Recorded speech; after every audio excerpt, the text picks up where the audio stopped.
Third schedule की surface study कर लेने के बाद नॉर्मली हम यह सोचने लगते हैं कि शायद शेड्यूल 3 में सभी कॉन्स्टिट्यूशनल ऑफिशियल्स आते होंगे, लेकिन वास्तव में ऐसा नहीं है। इंडियन कॉन्स्टिट्यूशन में मेंशन किए गए कुछ कॉन्स्टिट्यूशनल ऑफिशियल्स ऐसे हैं जिनके बारे में शेड्यूल 3 मौन है।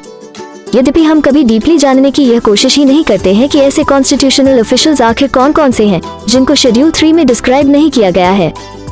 नमस्कार मित्रों, मैं हूं आपकी होस्ट और दोस्त अनुप्रिया एंजल। स्वागत करती हूं आप सभी का टू द पॉइंट करियर्स की ऑनलाइन क्लासेस में। And before proceeding this session, we thank the director of the institution, mister Atul Saxena sir, in whose supervision we are going to tell you that what is Schedule 3 and how many constitutional officials come into it.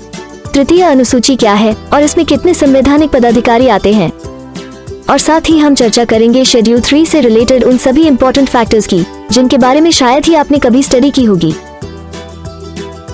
Now let us start from third schedule of Indian Constitution. आइए अब प्रारंभ करते हैं भारतीय संविधान की तृतीय अनुसूची से। अनुसूची 3 और कुछ नहीं, केवल महत्वपूर्ण संवैधानिक पदाधिकारियों द्वारा ग्रहण की जाने वाली शपथ के प्रारूपों का संकलन है, जिसके बिना कोई भी संवैधानिक पदाधिकारी निर्वाचन अथवा नियुक्ति के पश्चात अपना पद ग्रहण नहीं कर सकता। Schedule 3 is nothing but a compilation of forms of oath to be taken by some important constitutional functionaries, without which no constitutional functionaries can assume his office after election or appointment. Now the problem is how to remember Schedule 3. तृतीय अनुसूची को याद करने की क्या है best trick? मित्रों, किसी जॉब को ज्वाइन करने से पहले आप क्या देखते हैं? What do you look for before joining a job? Salary. Yes, salary. यदि सैलरी आपकी नेसेसिटी को फुलफिल करती होगी तभी तो आप किसी जॉब को ज्वाइन करेंगे। Here, salary means schedule 2। और जॉब ज्वाइन करने के बाद मेन फॉर्मेलिटी क्या करनी होती है? दैट इज अग्रीमेंट साइन करना। अग्रीमेंट साइन करना ही तो शपथ लेना होता है। Hence शेड्यूल 2 मीन्स सैलरी, और सैलरी फाइनल हो जाने के बाद नंबर आता है शेड्यूल 3 का। Schedule 3 means agreement sign. Hence it is clear that Schedule 3 belongs to formats of oath and affirmation. अर्थात अनुसूची 3 शपथ एवं प्रतिज्ञान के प्रारूपों से संबंधित है। शेड्यूल 3 को इस प्रकार भी लर्न कर सकते हैं कि शपथ शब्द में कितने लेटर्स हैं? 3, which belongs to Schedule 3. इस प्रकार शेड्यूल 3 में शपथ एवं प्रतिज्ञान के प्रारूप संकलित किए गए हैं। There are formats of oath and affirmation in third schedule. प्रत्येक संवैधानिक पदाधिकारी को पद ग्रहण करने से पूर्व पदानुसार अपने पद के सापेक्ष निर्धारित प्रारूप में शपथ ग्रहण करनी अनिवार्य होगी। It is mandatory to each constitutional officials to take an oath in the format prescribed to their designation. लेकिन नेक्स्ट जनरेशन क्वेश्चन इस प्रकार आएगा कि कौन कौन से कॉन्स्टिट्यूशनल ऑफिशियल्स ऐसे हैं जो शेड्यूल 3 के अनुसार शपथ ग्रहण करते हैं? आंसर है 9। 5 पदाधिकारी यूनियन से हैं और 4 पदाधिकारी स्टेट से हैं। लेकिन यदि डिटेल में इन कॉन्स्टिट्यूशनल ऑफिशियल्स को काउंट किया जाए तो इस क्वेश्चन का आंसर लाखों में भी हो सकता है। अब शॉर्ट में देखते हैं texture of schedule 3 and also some important points related to this schedule. Schedule 3 में टोटल 8 पैराज हैं। पैरा 1 एवं पैरा 2 तथा इसी प्रकार पैरा 5 एवं पैरा 6 में डिस्क्राइब किए गए फॉर्मेट्स के अनुसार यूनियन गवर्नमेंट में प्राइम मिनिस्टर सहित संघ के समस्त मिनिस्टर्स तथा स्टेट गवर्नमेंट में चीफ मिनिस्टर सहित राज्य के समस्त मिनिस्टर्स क्रमशः आर्टिकल 75 क्लॉज 4 के तहत केवल प्रेसिडेंट के समक्ष तथा आर्टिकल 164 क्लॉज 3 के तहत केवल राज्य के गवर्नर के समक्ष पद एवं गोपनीयता की शपथ अलग अलग ग्रहण करते हैं। पार्लियामेंट तथा स्टेट लेजिस्लेचर के लिए होने वाले इलेक्शन में भाग लेने वाले समस्त कैंडिडेट्स के लिए यह कंपलसरी होगा कि इन सभी को कैंडिडेचर फॉर्म भरते समय इलेक्शन कमीशन द्वारा अपॉइंट किए गए इलेक्शन ऑफिसर के समक्ष पैरा 3 तथा पैरा 7 के पार्ट ए में डिस्क्राइब किए गए फॉर्मेट के अनुसार क्रमशः आर्टिकल 84 क्लॉज ए एवं आर्टिकल 173 क्लॉज ए के तहत शपथ ग्रहण करनी अनिवार्य होगी। सामान्यतः यह निर्वाचन अधिकारी डिस्ट्रिक्ट मैजिस्ट्रेट होता है। इन इलेक्शंस में जीतने वाले समस्त कैंडिडेट्स जिन्हें अब मेंबर्स ऑफ पार्लियामेंट तथा मेंबर्स ऑफ स्टेट लेजिस्लेचर एवं शॉर्ट में MP, MLA या MLC कहा जाता है, इन सभी को पैरा 3 तथा पैरा 7 के पार्ट बी में डिस्क्राइब किए गए फॉर्मेट के अनुसार क्रमशः प्रेसिडेंट तथा स्टेट गवर्नर अथवा उनके द्वारा अपॉइंटेड अथॉरिटी के समक्ष क्रमशः आर्टिकल 99 एवं आर्टिकल 188 के तहत शपथ ग्रहण करनी अनिवार्य होती है। चीफ जस्टिस ऑफ इंडिया सहित सुप्रीम कोर्ट के समस्त न्यायाधीशों तथा controller and auditor general of India दोनों ही के लिए पैरा 4 में शपथ का एक ही फॉर्मेट दिया गया है। इन सभी को प्रेसिडेंट अथवा उनके द्वारा अपॉइंटेड अथॉरिटी के समक्ष क्रमशः आर्टिकल 124 क्लॉज 6 तथा आर्टिकल 148 क्लॉज 2 के तहत शपथ ग्रहण करनी अनिवार्य होती है। पैरा 8 में चीफ जस्टिस को सम्मिलित करते हुए राज्यों के हाई कोर्ट के समस्त न्यायाधीशों के लिए शपथ का फॉर्मेट दिया गया है। चीफ जस्टिस सहित हाई कोर्ट के समस्त न्यायाधीशों को गवर्नर अथवा उनके द्वारा अपॉइंटेड अथॉरिटी के समक्ष आर्टिकल 219 के तहत शपथ ग्रहण करनी अनिवार्य होती है। शेड्यूल 3 में डिस्क्राइब किए गए यह समस्त कॉन्स्टिट्यूशनल ऑफिशियल्स भारत के संविधान के प्रति सच्ची आस्था एवं निष्ठा तथा भारत की संप्रभुता एवं अखंडता को बनाए रखने की शपथ ग्रहण करते हैं। All the constitutional officials mentioned in Schedule 3 take an oath and affirmation of true faith and allegiance to the Constitution of India and to uphold the sovereignty along with the integrity of our great India। लेकिन ध्यान रहे केवल संघ तथा राज्यों के ministers अपने पद के सापेक्ष गोपनीयता की भी शपथ ग्रहण करते हैं। इसके अतिरिक्त सुप्रीम कोर्ट एवं हाई कोर्ट के समस्त न्यायाधीशों तथा नियंत्रक एवं महालेखा परीक्षक के लिए यह आवश्यक होगा कि ये सभी उक्त के साथ साथ भय या पक्षपात एवं स्नेह या द्वेष के बिना अपने पद के कर्तव्यों के पालन की भी सौगंध लेंगे।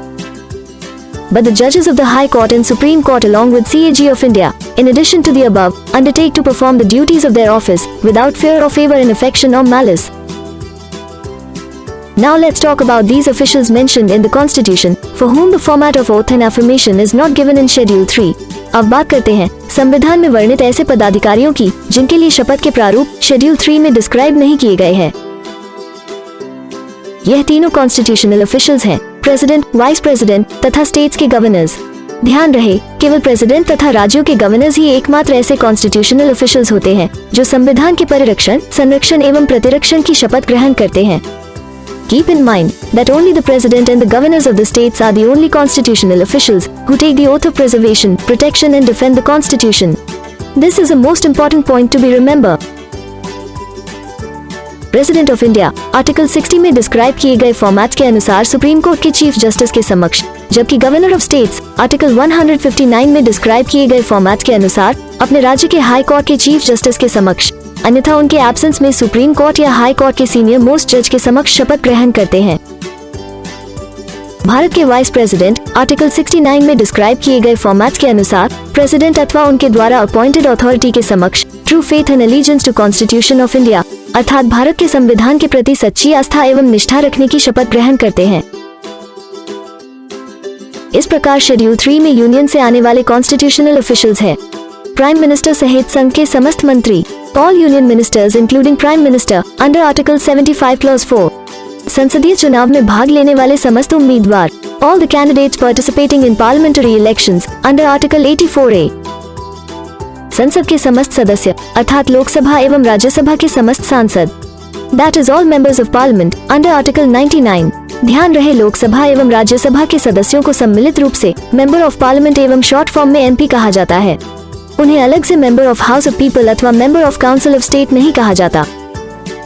सुप्रीम कोर्ट के सभी न्यायाधीश, ऑल द जजेस of supreme court including CJI under article 124 clause 6, controller and auditor general of India अर्थात भारत का नियंत्रक एवं महालेखा परीक्षक अंडर आर्टिकल 148 क्लॉज 2। शेड्यूल 3 में स्टेट से आने वाले कॉन्स्टिट्यूशनल ऑफिशियल्स इस प्रकार हैं। चीफ मिनिस्टर सहित राज्य के समस्त मंत्री, all ministers from state including chief minister under article 164 clause 3, राज्य विधायिका चुनाव में भाग लेने वाले समस्त उम्मीदवार, all the candidates participating in the election of state legislature under article 173A, राज्य विधायिका के समस्त सदस्य अर्थात विधानसभा एवं विधान परिषद के समस्त विधायक, all the members of state legislature under article 188। ध्यान रहे स्टेट लेजिस्लेचर में विधानसभा मीन्स लेजिस्लेटिव असेंबली एवं Vidhan Parishad means legislative council के सदस्यों को सम्मिलित रूप से मेंबर ऑफ स्टेट लेजिस्लेचर और शॉर्ट फॉर्म में MSL नहीं कहा जाता है। इन्हें संघीय व्यवस्था के विपरीत क्रमशः मेंबर ऑफ लेजिस्लेटिव असेंबली एवं मेंबर ऑफ लेजिस्लेटिव काउंसिल तथा शॉर्ट में क्रमशः MLA एवं MLC कहा जाता है। मुख्य न्यायाधीश सहित उच्च न्यायालयों के समस्त न्यायाधीश, ऑल द जजेस of high court of states including chief justice under article 219। अब प्रश्न यह उठता है कि क्या प्राइम मिनिस्टर या चीफ मिनिस्टर तथा उनकी मंत्री परिषद के समस्त मंत्रियों को भी सांसद अथवा विधायक के रूप में पुनः शपथ ग्रहण करनी पड़ेगी? Will the Prime Minister and the Chief Minister along with their Council of Ministers also have to take oath as MPs or MLAs? तो इसका आंसर यस में है। इन सभी को पार्लियामेंट अथवा स्टेट लेजिस्लेचर के मेंबर्स के रूप में भी शपथ लेनी अनिवार्य होगी। इसी प्रकार भारत के वाइस प्रेसिडेंट के संबंध में आर्टिकल 64 तथा आर्टिकल 89 क्लॉज 1 जो आपस में एक दूसरे के पूरक हैं, कहते हैं कि भारत का वाइस प्रेसिडेंट राज्यसभा का पदेन सभापति होगा। The Vice President of India will be the ex officio chairman of the Rajya Sabha, that is Council of States. अब यहाँ से लॉजिकल क्वेश्चन यह बनता है कि क्या वाइस प्रेसिडेंट को राज्यसभा का पूर्णकालिक सदस्य माना जाएगा? Will the vice president be considered a whole-time member of Rajya Sabha? क्या वाइस प्रेसिडेंट आर्टिकल 99 के तहत राज्यसभा सदस्य की भांति भी शपथ ग्रहण करेगा? Does the vice president also take oath under article 99 like a member of Rajya Sabha? इन दोनों का ही आंसर नहीं में है। यद्यपि वाइस प्रेसिडेंट को राज्यसभा मेंबर के रूप में रिकॉग्नाइज नहीं किया जाता और न ही वो राज्यसभा मेंबर के रूप में शपथ ही ग्रहण करता है, तथापि वाइस प्रेसिडेंट चूंकि सभापति मीन्स चेयरमैन के रूप में राज्यसभा की सेवा करता है, अतः वाइस प्रेसिडेंट को आर्टिकल 97 के तहत राज्यसभा के चेयरमैन के रूप में ही सैलरी प्रदान की जाती है, वाइस प्रेसिडेंट के रूप में नहीं। लेकिन अगर क्वेश्चन इस प्रकार किया जाए कि क्या वाइस प्रेसिडेंट राज्यसभा में मत विभाजन अर्थात टाई की स्थिति में अपने मत का प्रयोग कर सकेगा? Will the vice president be able to exercise his vote in the event of a tie in the Rajya Sabha? यद्यपि यह एक विरोधाभासी क्वेश्चन है, तथापि इसका आंसर यस में है। राज्यसभा का मेंबर न होने के बावजूद भी वाइस प्रेसिडेंट को राज्यसभा का चेयरमैन होने के नाते टाई की स्थिति में अपने मत का प्रयोग करने का पूर्ण अधिकार होगा। अब देखते हैं कि शेड्यूल 2 और शेड्यूल 3 में क्या क्या बेसिक डिफरेंसेस हैं। पहला डिफरेंस यह है कि प्रेसिडेंट तथा स्टेट्स के गवर्नर शेड्यूल 2 में तो है परंतु शेड्यूल 3 में नहीं है। मतलब कि इन सभी की परिलब्धियां मीन्स एमोल्यूमेंट्स तो शेड्यूल 2 के अनुसार आहरित होती हैं, परंतु ये शेड्यूल 3 के अनुसार शपथ नहीं लेते हैं। सेकंड नंबर पर वाइस प्रेसिडेंट तथा लेफ्टिनेंट गवर्नर्स आते हैं। दोनों ही अधिकारियों की न तो सैलरी ही शेड्यूल 2 में आती है और न ही शपथ का प्रावधान शेड्यूल 3 में। इसके बाद नंबर आता है यूनियन और स्टेट्स के सभी मिनिस्टर्स का, पार्लियामेंट तथा स्टेट लेजिस्लेचर का इलेक्शन लड़ने वाले सभी कैंडिडेट्स का तथा ये इलेक्शन जीतकर पार्लियामेंट तथा स्टेट लेजिस्लेचर में आने वाले सभी मेंबर्स का। इन सभी की शपथ तो शेड्यूल 3 में आती है, परंतु सैलरी का प्रावधान शेड्यूल 2 में नहीं आता। अंत में नंबर आता है controller and auditor general of India के साथ साथ सुप्रीम कोर्ट एवं स्टेट हाई कोर्ट के समस्त जजेस का। इन सभी की सैलरी तो शेड्यूल 2 में आती ही है, साथ ही शपथ भी आती है शेड्यूल 3 में। यह ध्यान रखने योग्य तथ्य यह है कि सामान्यतः संघ तथा राज्य से संबंधित अनुच्छेदों के मध्य का अंतर 89 प्राप्त होता है। The fact to be kept in mind here is that generally the difference between the articles related to the union and the state is 89। जैसे मंत्रियों की शपथ से संबंधित प्रावधान like provisions related to oath of ministers, यथा प्रधानमंत्री सहित संघ सरकार के समस्त मंत्री all the ministers of the union government including the prime minister, article 75, मुख्यमंत्री सहित राज्य सरकार के समस्त मंत्री all the ministers of the state government including the chief minister, article 164, difference between them is 89। सांसद तथा विधायकों की शपथ से संबंधित प्रावधान provisions related to oath of MPs and MLAs, यथा राज्यसभा तथा लोकसभा के समस्त सदस्य all the members of House of People in Council of States, article 99, Vidhan Parishad तथा विधानसभा के समस्त सदस्य all the members of the Legislative Council in the Legislative Assembly, Article 188, difference between them is 89। संसद तथा राज्य विधानमंडल के लिए होने वाले चुनावों में भाग लेने वाले प्रत्याशी candidates participating in the election of Parliament and State Legislature, यथा लोकसभा तथा राज्यसभा निर्वाचन के लिए पर्चा भरने वाले उम्मीदवार such as the candidates for the election of House of People in Council of States, Article 84। Vidhan Parishad तथा विधानसभा निर्वाचन के लिए उम्मीदवार candidates for the election of the members of Legislative Council in Legislative Assembly, Article 173, difference between them is 89। मित्रों, हम सदैव आपके उज्जवल भविष्य की कामना करते हैं। इसके लिए आप अपना कोई भी क्वेश्चन या कोई भी अन्य problem related to third schedule of Indian polity careers combined classes @gmail.com पर मोबाइल नंबर के साथ ड्रॉप कर सकते हैं। हमारी टीम आपसे पर्सनली कांटेक्ट करेगी। हमारे उत्साह वर्धन के लिए गुरु दक्षिणा के तौर पर हमारे चैनल को सब्सक्राइब कीजिए और अगर वीडियो अच्छा लगा हो तो वीडियो को लाइक भी कीजिए। विश्वास कीजिए, यह बिल्कुल फ्री है आपके लिए। वीडियो देखने के लिए आपका हार्दिक अभिनंदन। मिलते हैं नेक्स्ट वीडियो में, तब तक के लिए जय हिंद, जय भारत।